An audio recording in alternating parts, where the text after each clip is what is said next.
berjumpa dengannya. Bapak Ibu saudara-saudara yang dikasih Tuhan, setiap kita orang yang percaya kepada Tuhan, kita harus mengalami perjumpaan pribadi dengan Tuhan. Yesaya 55 ayatnya yang ke-6. Carilah Tuhan selama ia berkenan ditemui. Mari kita mencari terus hadirat Tuhan dalam kehidupan kita. Bapak Ibu saudara-saudari yang dikasih Tuhan, karena di dalam hadirat Tuhan, Tuhan mampu memberikan berkat-berkat dalam kehidupan kita. Tuhan mampu mengubahkan setiap kehidupan kita. Apa yang kita alami, apa yang akan kita lakukan di hadirat Tuhanlah, Tuhan akan mencurahkan itu semua. Nah Bapak Ibu saudara-saudari dikasih Tuhan, kekristenan tanpa pengenalan akan Tuhan itu adalah hal yang nol, itu adalah hal yang sia-sia. Maka dari itu setiap kita yang berkata bahwa kita orang yang percaya kepada Tuhan, kita yang berkata bahwa kita adalah pengikut Tuhan, kita harus mengenal Tuhan dalam kehidupan kita. Ikuti Tuhan, carilah Tuhan selama ia berkenan ditemui, karena ada waktunya. Tidak adalah waktu untuk kita lagi datang mencari Tuhan. Sudah tidak ada lagi waktu diberikan bagi kita untuk kita mencari hadirat Tuhan.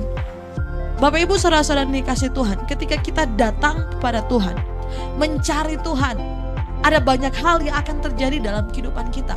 Yang pertama yang akan terjadi, akan ada perubahan hidup. Seperti halnya Sakeus, dia adalah pemungut cukai. Tetapi lewat pertemuannya dengan Tuhan, lewat pengalamannya, perjumpaannya dengan Tuhan, Sakeus diubahkan oleh Tuhan. Dahulunya Sakeus ini hanya mencari keuntungan untuk dirinya sendiri. Dia tidak mementingkan orang-orang yang ada di sekitarnya. Apakah mereka merasa miskin, mereka tidak bisa makan.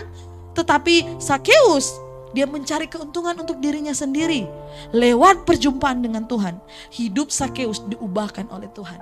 Yang kedua, ketika kita mengalami perjumpaan dengan Tuhan, orientasi hidup kita akan diubahkan oleh Tuhan. Karakter-karakter kita akan Tuhan ubahkan.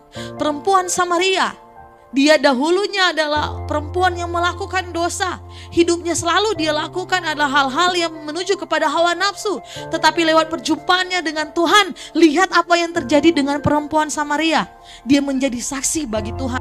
Banyak orang Samaria ditobatkan, berubah Bapak Ibu saudara-saudara dikasih Tuhan. Hidup mereka diubahkan oleh Tuhan. Lewat apa? Lewat kehidupan dari perempuan Samaria. Perempuan Samaria ini mengalami pengalaman dengan Tuhan dan hidupnya diubahkan oleh Tuhan. Yang ketiga adalah Rasul Paulus. Rasul Paulus ini sebelum dia menjadi Rasul Paulus, dia adalah Saulus yang adalah penganiaya jemaat Tuhan. Dan dia yang dia cari adalah hal-hal duniawi, jabatan, harta. Dan ketika dia mengalami perjumpaan dengan Tuhan dalam perjalanannya dari Damsyik, dia melihat Tuhan bekerja dalam kehidupannya. Dia menjadi Rasul Paulus. Dan ketika dia diubahkan oleh Tuhan, Kristus Yesus menjadi hal yang utama dalam kehidupan Paulus. Begitu juga dalam kehidupan kita.